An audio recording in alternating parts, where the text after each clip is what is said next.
Bonjour chers internautes, je suis très rougi et déçu de la vie parce que j'ai comme l'impression que nous les Africains, on nous a jeté un sort. Je suis très déçu de la façon dont la transition du Mali est en train de se dérouler.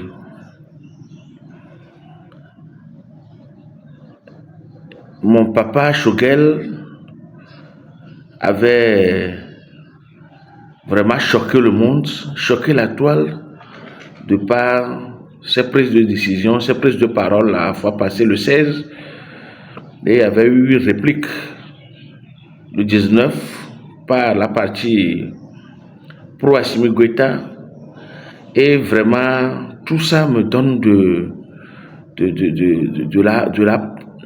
l'amertume.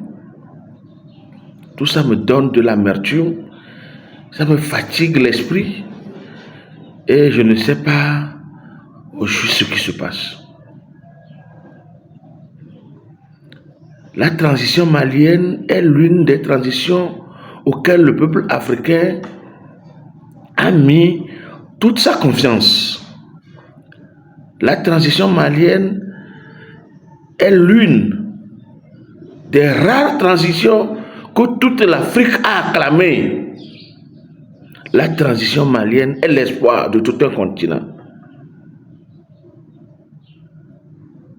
Qu'est-ce qui se passe? Choguel, mon papa, qu'est-ce qui se passe? Qu'est-ce qui ne va pas? Qu'est-ce qui peut se passer et que vous ne pouvez pas dire entre vous?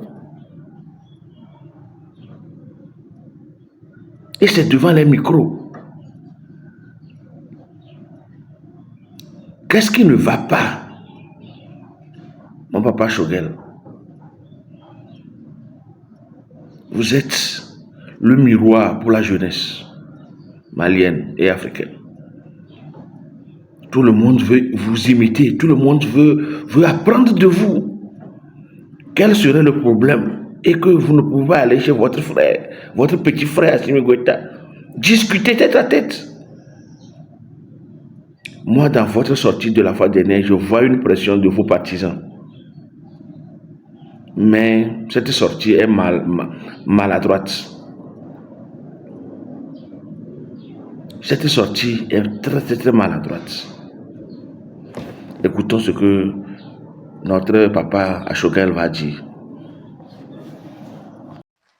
Au Mali, le Premier ministre Choguel Kokala Maïga a interpellé les autorités de la transition sur le retard dans le processus démocratique et l'organisation des élections. S'exprimant lors d'un meeting samedi 16 novembre 2024, le Premier ministre Choguel Kokala Maïga a appelé les militaires au pouvoir à discuter de la fin de la période de transition en cours. Que je dis qu'il inspecte la confusion et de l'amalgame qui plane sur la transition malienne. Nous ne pouvons pas accepter, le peuple n'acceptera pas que cela continue. Le M5 ne l'acceptera pas. Nous pouvons faire preuve de patience, mais cette patience a des limites. Et c'est pour cela que je termine. J'ai déjà incité là-dessus. Soyons unis comme un bloc de granit afin de rendre irréversible le processus de transition. Dans un discours relayé par les médias locaux, le Premier ministre a exprimé sa préoccupation quant à l'absence de discussion sur la fin de la transition. Il a souligné le caractère unilatéral du report de la transition et le manque de débat au sein du gouvernement, pointant du doigt le risque de confusion et de remise en cause potentiellement dangereuse de la stabilité du pays. 26 mars 2022, la fin de la transition à 24 mois par un décret du 6 juin 2022. Donc la transition est censée prendre fin le 26 mars 2024. Mais elle a été reportée sine die, unilatéralement, sans débat au sein du gouvernement. Est-ce que vous pouvez imaginer ça? J'ai appris dans les médias que la transition a été reportée, alors que j'ai signé le décret qui met la fin à 2024.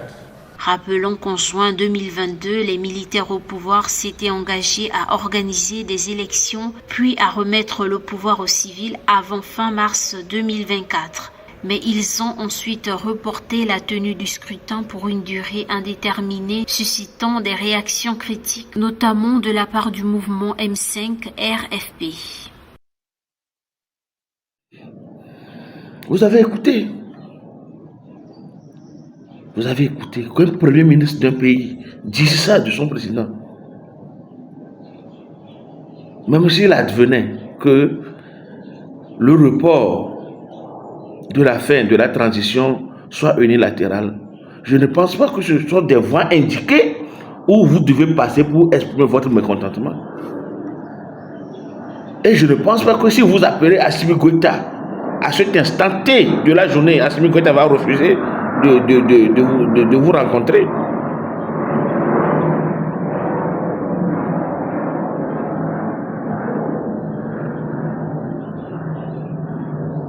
Assimi Goïta ne peut pas refuser de vous rencontrer. J'en appelle aux Maliens qui font la pression sur notre papa, Dr Choguel, là, de cesser. Il y a trop de pression sur le vieux. Il y a la pression de santé et il y a la pression politique. Pourquoi ça? Ronnie a fait une transition de 20 ans au Ghana. Ça n'a ému personne.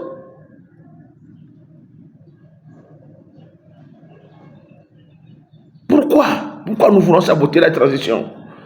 À cause de la mesquinerie, à cause de la... je ne sais pas. À cause des partisans. Nous devons mettre le peuple malien au-dessus de tout. S'agissant de Choguel, je ne vais pas dire que c'est les impérialistes, jamais. Parce que je sais que on ne peut pas influencer, ces impérialistes ne peuvent jamais influencer Choguel. Oui. Mais c'est une décision mûrie et exécutée. Donc papa, pardon. Revenez au pardon, papa.